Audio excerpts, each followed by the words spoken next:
네, 오늘 이 시편은 지금 시를 쓴 시인이 예루살렘 성전에 앉아서 지은 작시한 시로 보여집니다. 그는 그 시의 성에 앉아서 하나님께서 여기에 계시고 여기까지 우리를 인도하시고 또 앞으로도 영원히 이곳에 우리와 함께 하셔서 통치하시고 지도하시고 인도하실 것이다. 그 예루살렘 성전에서 하나님이 행하셨던 일과 지금 하고 계시는 일과 앞으로 하실 일들까지를 회상하면서 생각하면서 이 시를 쓴 것으로 믿어집니다. 마치 뭐와 같으냐 하면 우리가 조용히 예배당에 와가지고 하나님의 교회를 생각하고 교회를 통해서 하나님께서 행하신 일을 생각하고 또 앞으로 행하신 일들을 또 묵상하면서 야 하나님 교회 영광이 이것이군요. 교회를 통해서 이렇게 하시겠군요. 참으로 감사합니다. 그렇게 교회를 통해서 역사하시는 주님을 묵상하며 우리가 기뻐하며 찬송하는 것처럼 그는 예루살렘 성전에 앉아서 또는 성전을 바라보면서 이 찬송시를 작시한 것으로 보여집니다. 그는 여기에서 하나님의 위대하심을 먼저 찬양합니다. 그의 거하시는 거룩한 시온을 노래합니다. 하나님과 하나님이 거하시는 것, 하나님이 관계하시는 모든 것이 찬양의 대상이 되고 있음을 봅니다. 시인은 옛적에 과거에 어떠한 하나님의 능력으로 열방의 막강한 세력들을 깨트려 버리셨는지 패배시키셨는지를 회상하며 그것을 또 노래합니다. 그렇게 위대하신 하나님을 노래한다는 것이죠. 또 시인은 그분의 성, 하나님의 성에 있는 그분의 성전에서 그분의 위대하심을 깨닫고 노래하고 있고 하나님께서 계신 예루살렘 시온성이 안전하고 아름다운 곳이라고 확신하며 이 성의 아름다움을 선포하라고 전하라고 말하면서 하나님 끝까지 자신들을 인도하실 것을 믿노라고 선포하고 있습니다. 성전에 앉아 하나님의 위대하심을 찬양하는 시 이렇게 생각하면 48편이 분명히 그런 것인데요. 1절에 다시 돌아가서 보면 1절에 여호와는 위대하시니 우리 하나님의 성 거룩한 산에서 극진히 찬양을 받으시리로다. 하나님의 위대하심 greatness God is so great 위대하신 분이십니다. 이런 하나님의 위대하심을 찬양하고 있음을 봅니다. 시인은 하나님의 위대하심은 단순히 온 우주에 충만한 물리적인 의미뿐만 아니라 그분의 위대하심은 어떤 군대도 어떤 힘도 어떤 세력도 꺾으시고 구원하시는 하나님의 그 위대하심을 찬양하고 있음을 봅니다. 특히 시인은 이 시 전체를 통해서 반복해서 표현하고 있는 말이 뭐냐. 하나님이 거하시는 예루살렘과 하나님의 성전을 집중적으로 반복하여 언급하면서 하나님의 위대하심을 노래하고 있습니다. 1절에 우리 하나님의 성, 2절에 큰 왕의 성, 곧 북방에 있는 시온산, 8절에 만군의 여호와의 성, 우리 하나님의 성, 9절에 주의 전, 13절에 그의 궁전. 자, 이 모든 표현들은 하나님의 이름이 계시고 하나님의 임재가 상징적으로 나타나고 있는 예루살렘과 그 성전을 이야기하고 있음을 보게 됩니다. 그 하나님의 성, 하나님의 성전, 그분의 궁전에 대해서 그는 어떻게 뭐라고 찬양하고 있습니까? 2절에 보니까 터가 높고 아름다워 온 세계가 즐거워하며.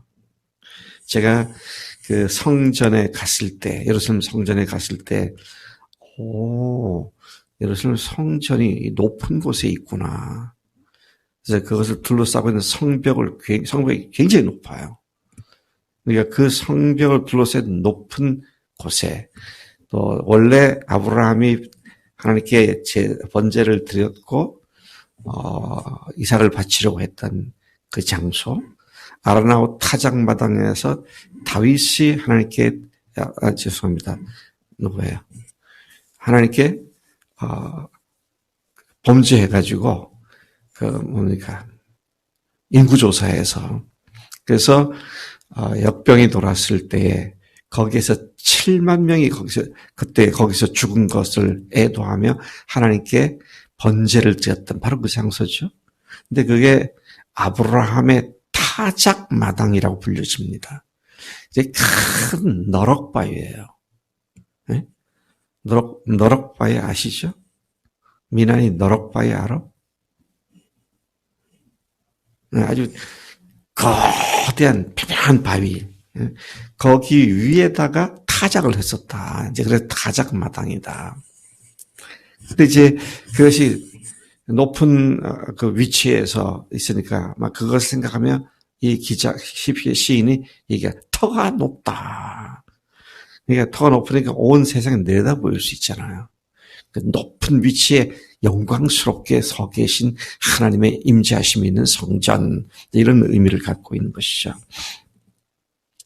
또 3절에는 하나님이 자기를 요새로 알리신 곳, 그분이 피할 곳이고 그분이 요새라고 알려주신 그 하나님의 성전, 8절에 영원히 견고하게 하신 성. 야, 하나님의 교회가 지금 성전을 얘기하고 있지만 사실은 이것은 교회에 대한 예언인 것입니다. 왜냐하면 성전에 대한 예언 중에 그대로 안 된 게 있어요. 뒤에 보면. 근데 교회는 그대로 되고 있기 때문에 이게 성전에 대한 교회에 대한 예언이구나 이걸 볼 수가 있는데, 자 계속해서 보면은요 12절과 13절에는 많은 망대들과 견고한 성벽으로 세워져 있는 성이라고 노래하고 있습니다. 이 하나님의 성을 거룩한 하나님의 성이라고 부르고, 그 성이 세워진 시온산의 터가 높고 아름다워 온 세계가 즐거워하는 큰 왕의 성으로 부른다는 것이죠. 네, 온 세계가 즐거워한다. 예루살렘 성전이 완전히 파괴될 때까지 온 세계가 그 성을 즐거워했습니까? 그런 일이 없었어요. 근데 여러분, 제가 예루살렘 성전 마당을 딱 밟는 순간 얼마나 감사하고 기뻤던지, 이곳이 바로 그곳이구나. 넙적 엎드려서 땅에다 키스를 했어요. 한국 사람이 중동 지역에 있는 한 옛 그 성전 터에다가 키스를 했단 말은 뭡니까? 세계 사람들이 그것을 열망하고 사랑하고 기뻐하고, 이제 그런 교회, 그런 것을 얘기를 하는 것인데, 근데 교회가 그런 것이잖아요. 온 교회, 세상 사람들이 교회 때문에 기뻐하고 즐거워하는 것을 보게 됩니다. 그것을 통하여 하나님은 자신을 피난처로 알려주셨습니다. 이스라엘을 대적하는 열왕들이 하나님의 보호하심 속에 있는 이스라엘을 봤을 때 그들을 피해서 지나갔다. 그렇게 말을 하죠. 그렇게 하나님은 이스라엘을 보호하시고 승리를 주시는 하나님이심을 증거합니다. 자, 마귀도요, 우리를 보면 어떻게 해요? 우리가 딱 교회가 세워졌고 교회 속에 우리가 딱 대적을 하면 마귀는 슬금슬금 눈치 보고 도망가기 바쁜 놈이죠. 자, 계속해서 보겠습니다. 7절을 보니까 주께서 동풍으로 다시스의 배를 깨뜨리시도다. 여러분, 다시스가 정확하게 어딘지는 잘 모른다고 하지만 많은 학자들이 동의하는 것은 지브랄탈 해협이 있는 스페인 남쪽 끝에 있는 항구 도시로 알려져 있습니다. 근데 여러분, 참 놀라운 건 요나가 어딥니까?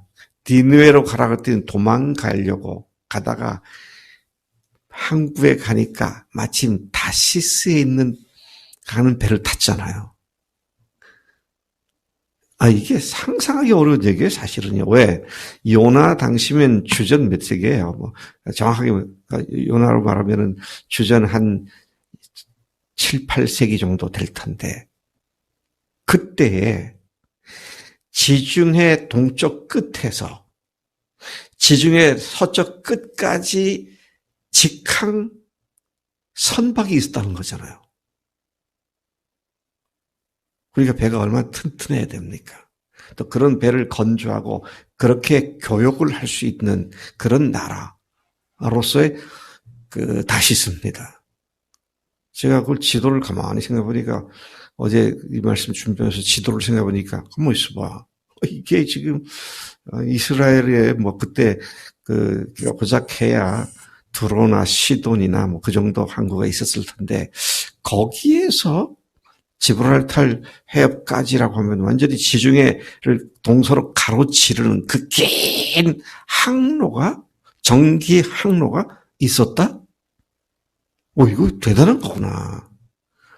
근데 그렇게 하려면 동력도 있어야 되지만 배 건조 기술도 있어야 되잖아요. 크고 튼튼하게 만들어야 지중해에 몰아닥치는 폭풍우를 견디고 항해를 할 수 있는 것이니까. 야, 참 대단한 배였겠구나. 근데 어떻게 합니까?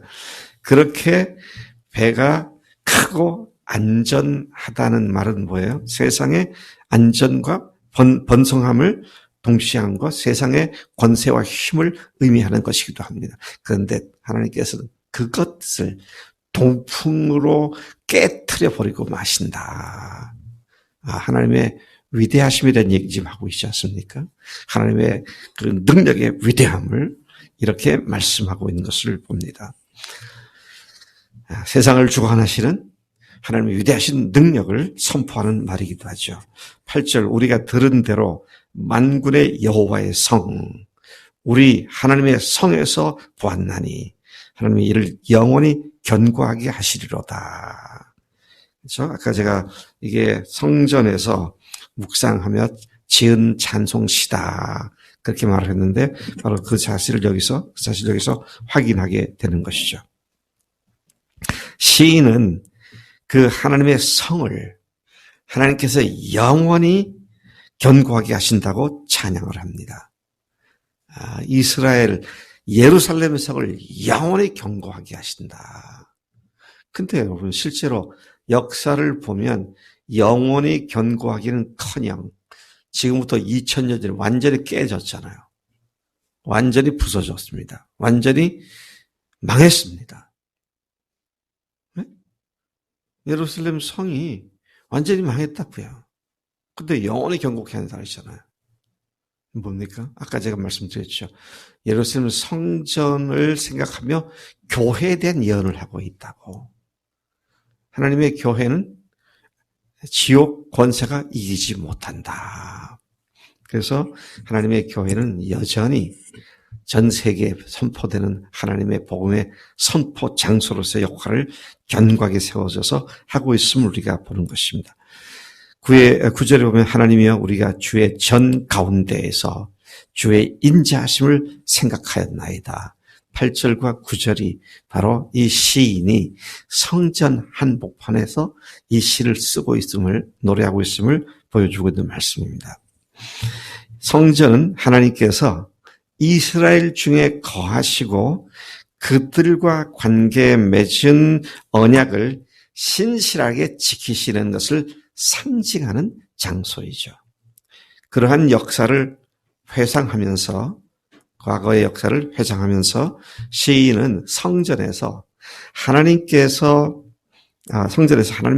인자하심을 기억하고 찬양을 하고 있는 것입니다. 그런데 그것들은 모두 교회에 대한 예언이었다. 이 사실을 우리가 보게 되는 것입니다. 예수님의 십자가와 부활의 구속의 사역을 통해 믿는 자들로 구성된 교회에 대한 주님의 약속, 영원한 약속이었다는 것이죠. 예수님의 십자가와 부활의 은혜를 반복적으로 계속 선포하며 또 회상하고 기억하며 하나님께 감사와 찬양을 드리는 것이 교회다는 것이죠. 그래서 여러분, 그래서요, 복음은 수없이 반복해도 지루하지 않습니다. 참 이상한 겁니다. 같은 말인데도 할 때마다 감격스럽고 또 새로워지죠. 근데 이제 저도 잘못 생각했던 것이, 과거에는 같은 설교를 반복하는 목사는 게을러 빠진 목사다, 맨날 식은 밥만 먹이는 나쁜 목사다, 제가 그렇게 가르쳤거든요. 따끈따끈한 밥을 만들어줘야지 이제 그랬는데, 그렇지가 않아요. 복음만큼은 그렇지가 않아요. 정말 주님의 말씀이, 복음의 생명의 말씀이 살아 역사하는 것을 보게 되죠. 그래서 여러분, 교회에 와서 예배를 드리고 돌아갈 때는 복음 때문에 흥분되어지고 복음 때문에 다시 소망을 얻게 되는 그런 것이 교회 생활이 돼야 마땅하다는 것입니다.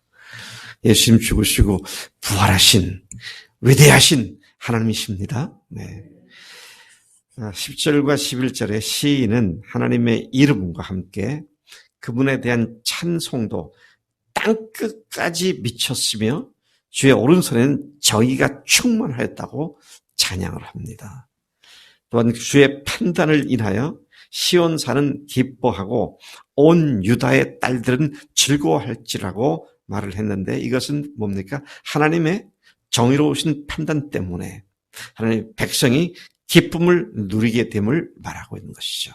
하나님의 정의로운 판단, 악이 승리하고 선이 망하는 것이 아니라 궁극적으로는 악이 망하고 선이 승리하는 옳고 그름을 분명하게 제시하시는 하나님의 공의로움을 찬양하는 것입니다. 12절부터 14절까지의 시인은 시온을 돌아보고 그 망대들을 세어보라고, 그리고 그 성벽을 자세히 보고 그 궁전을 살펴서 후대에 전하라고 외칩니다. 무슨 말입니까? 그 하나님이 계시는 성전과 궁전의 그 아름다움과 견고함, 그 놀라운 하나님의 작품임을 선포하는 것이죠. 네. 오늘 우리가 교회를 그렇게 선포하고 교회를 그렇게 높이 찬양하는 그런 모습으로 우리를 권고하신 말씀이라고 믿어집니다. 하나님께서는 바로 이것 때문에 성경을 기록하게 하셨고 후세에 전하게 하셔서 오늘 우리가 그 믿음 한복판에 있게 하신 줄로 믿습니다. 시인은 하나님께서 영원히 자신들을 죽을 때까지 인도하실 것을 고백하고 있습니다. 하나님께서 이스라엘을 영원히 인도하실 것이라는 확신은 그분께서 이스라엘 사람들과 하나님의 백성들과 맺으신 언약에 근거한 것이었다. 그는 이 언약을 생각하며 그 성전에서 그 하나님의 영원한 인도와 보호를 확신하고 있는 모습을 봅니다. 그러므로 하나님의 백성은 어떠한 시련과 환난을 당할지라도 그것 때문에 실망하지 않아야 한다. 여전히 주님의 약속에 대한 소망을 가지고 전진하게 될 수밖에 없는 것이 우리들의 삶인 줄로 믿습니다. 그래서 인간의 최대의 비극인 사망, 그것에 대해서 어떻게 말합니까? 고린도 전서 15장에서 사도 바울이 부활을 쭉 얘기하고는 끝부분에 가가지고 사망을 향하여 빈정거리잖아요. 사망아, 네가 쏘는 게 뭐냐? 네가 쏘는 게 뭐냐? 우리는 부활한다. 너는 우리를 죽일 것 같지만 우리는 부활한다. 네가 쏘는 게 뭐냐? 이제 그렇게 얘기하잖아요. 우리의 연약한 상황 속에서 어려움을 당할 수 있지만 하나님이 우리의 견고한 산성이시고 그분이 요새이심을 알려주셨으니 교회에서 주님의 그 영광스러움을 찬양하며 우리의 삶을 주님께 온전히 드림이 마땅한 그리스도의 삶인 줄로 믿습니다. 하나님 아버지 참으로 감사합니다. 세상에 무엇이 영원하고 무엇이 견고하겠습니까? 오직 주님의 말씀과 주님의 교회가 견고한 하나님의 요새인 줄로 믿습니다. 우리가 하나님 헷갈리지 않고 한눈 파지 않고 견고한 터가 서로 세워진 교회에 앉아서 교회에 위치하여 승리를 확신하고 현실을 담대하게 믿음으로 이겨나가는 우리가 되도록 권고해 주시니 감사합니다. 지금 이후로 그렇게 살겠습니다. 감사합니다. 예수님의 이름으로 기도드렸사옵나이다. 아멘. 아멘.